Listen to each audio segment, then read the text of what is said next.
ABP news के बड़ी सी screen पर हम आपको दिखा रहे हैं 243 में से बिहार के 2025 के अब तक के जो आंकड़े, जो रुझान सामने आए हैं उसमें देखिए चारों तरफ आप सिर्फ भगवा ही भगवा नजर आएगा। बहुत कम ऐसे ब्लॉक आपको नजर आएंगे जहां पर आपको नीला रंग यानी कि महागठबंधन का रंग दिखाई देगा। भगवा रंग इसलिए क्योंकि भारतीय जनता पार्टी सबसे बड़ी पार्टी बनते हुए गठबंधन में दिखाई दे रही है। जेडीयू के साथ वाल्मीकि नगर, गोविंदगंज, बाजपट्टी, लोकाहा, ठाकुरगंज, प्राणपुर, गौराम, मतलब जितना इधर देखिए सीवान की सीट, सीवान से जहां खुद मंगल पांडे को मैदान में उतारा गया है, छपरा ये सीट, छपरा में जहां पर उतारा गया था भोजपुरी सिंगर और एक्टर को, लेकिन वहां पर भी खेसारी लाल आगे नहीं बढ़ पाए। सुल्तानगंज हो, बरबीघा हो, कुमरार हो, तरारी हो, करघार जो कि प्रशांत किशोर का अपना गृह क्षेत्र है, वहां से उन्होंने भोजपुरी गायक को टिकट दिया, लेकिन वहां पर भी भगवा और नीतीश कुमार का रंग ही फहरा रहा है। कुटुंबा हो, रजौली हो, जहां तक आप देखेंगे सिर्फ सीतामढ़ी जहां पर बड़ा ऐलान किया गया था, सीतामढ़ी में मंदिर बनाने का, सीता माता का भव्य मंदिर, उसके लिए पूजा अर्चना भी हो गई है, लेकिन सीतामढ़ी में अगर आप देखेंगे तो वो रंग नीला यानी कि महागठबंधन की तरफ दिखाई दे रहा है। किशनगंज जहां पर एआईएमआईएम और आपको बताते चले कांग्रेस पार्टी में लगातार वहां पर मुकाबला रहा, लेकिन इस बार किशनगंज भगवा में तब्दील होता हुआ नजर आ रहा है। तो कई ऐसे हिस्से हैं जहां पर आप देखेंगे 190 पर अब तक नीतीश कुमार और गठबंधन लगातार अपनी बहुत बड़ी बढ़त के साथ आगे बना हुआ है।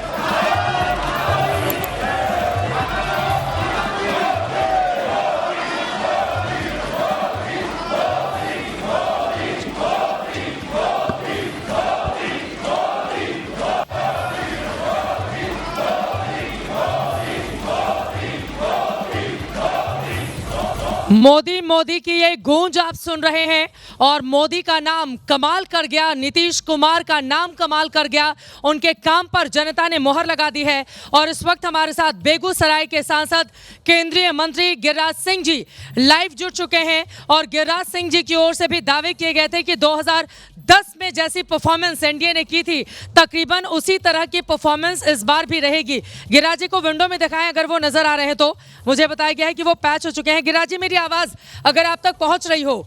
तो 190 के साथ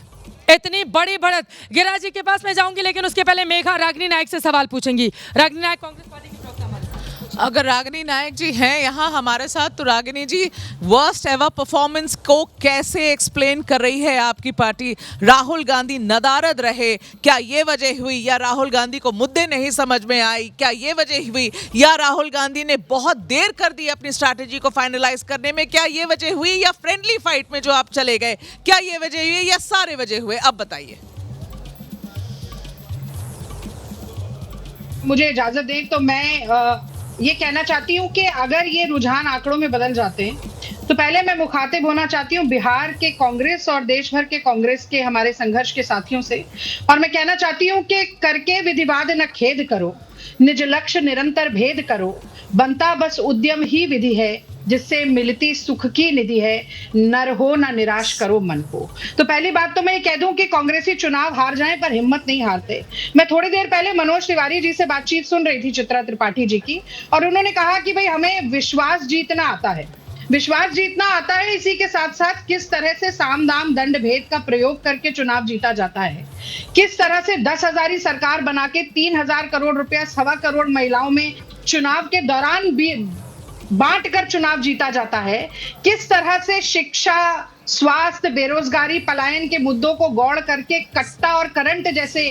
मुद्दों पर चुनाव लड़ा जाता है, ये सब हमने देखा। पर मैं आपकी एक बात का सवाल का जवाब जरूर देना चाहती हूँ। मुझे व्यक्तिगत तौर पर लगता है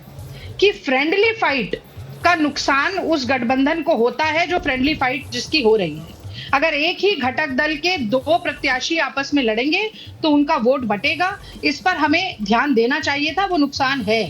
पर उसके साथ साथ ये सारे सवाल गौण नहीं हो जाते, क्योंकि लोकतंत्र की जो खूबसूरती है वो ये है कि कोई चुनावी जीत और हार अंतिम नहीं है,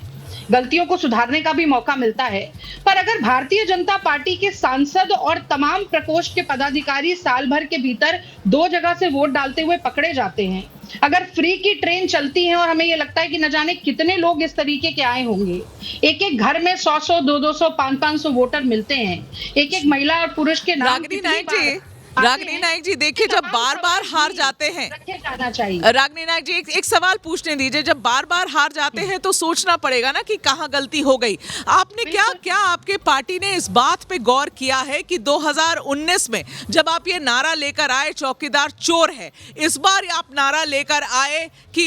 वोट चोरी हो रही है, इस तरीके के नकारात्मक शब्द जब आप लोग यूज करते हैं, राहुल गांधी यूज करते हैं, स्पेशली प्रधानमंत्री के बारे में इस तरीके की बातें यूज करते हैं, तो लोग आपको सिरे से नकार देते हैं। क्या ये बात आप लोगों को समझ में आई कि रेजोनेट नहीं करता है लोगों के साथ? मेघा जी, मुझे लगता है सवाल जरूर पूछे जाने चाहिए, एक तरफा सवाल नहीं पूछे जाने चाहिए। तो 2014 के बाद क्या हम कोई चुनाव जीते ही नहीं है? एक साथ मध्य प्रदेश, राजस्थान, छत्तीसगढ़ भी जीते थे, बिहार में भी कुछ समय के लिए हमारी सरकार बनी थी, और इसी के साथ साथ नरेंद्र मोदी जी मुजरा कट्टा जैसे शब्दों का प्रयोग करते हैं, तो उनसे भी सवाल पूछे जाने चाहिए। बिल्कुल आप ठीक कह रही हैं, अगर ऐसा नतीजा आता है तो आत्ममंथन भी होगा, हमें अपने गिरेबान में झांक कर भी देखना होगा, और आगे के जो चुनाव आ रहे हैं उसके लिए हमें अपनी रणनीति को बेहतर बनाना होगा। पर अब भाजपा के लोग पहले दिल्ली में में वोट डाले, फिर बिहार में डाले, और अब बंगाल पहुंच जाएंगे अगर वोट डालने के लिए, तो आप उस पर सवाल अगर नहीं पूछेंगी तो मुझे लगता है कि ये एक तरफा सवालिये निशान दागने से भी लोकतंत्र का भला होने वाला है नहीं। चुनाव आयोग जिस तरह से काम कर रहा है उसके कार्य प्रणाली पर सवाल उठेंगे, अगर उसके खिलाफ हमारे पास सबूत होंगे हम बार बार दिखाएंगे और उसको मुद्दा बनाएंगे। और एक बात मैं और कह दूं इससे पहले कि आप चली जाएं, अब चूंकि सरकार बनती हुई दिख रही है एनडीए की, तो ये जरूर होना चाहिए कि जो 3,000 करोड़ रुपया चला गया 10,000 रुपए बांटने में और राजस्व कम हुआ, तो 1.25 लाख करोड़ जो 11 साल से मोदी जी दे ना पाए, अब जरूर दे दें, क्योंकि उसमें से तो 1.25 रुपए का नेक मिला नहीं। मोतिहारी को मुंबई जरूर बना दें और मोतिहारी की चीनी मिल भी चला दें, और शिक्षा और स्वास्थ्य में जो सबसे निचले पायदान पर है उसको भी ठीक कर दें, तब ये मान लिया जाएगा कि शायद सुशासन की सरकार है। ऐसी शुभकामना मैं देती हूँ कि आगे इस तरीके के काम कर दिखाएं, ताकि जो सवाल मीडिया को पूछने चाहिए वो हम ही ना पूछते रह जाएं।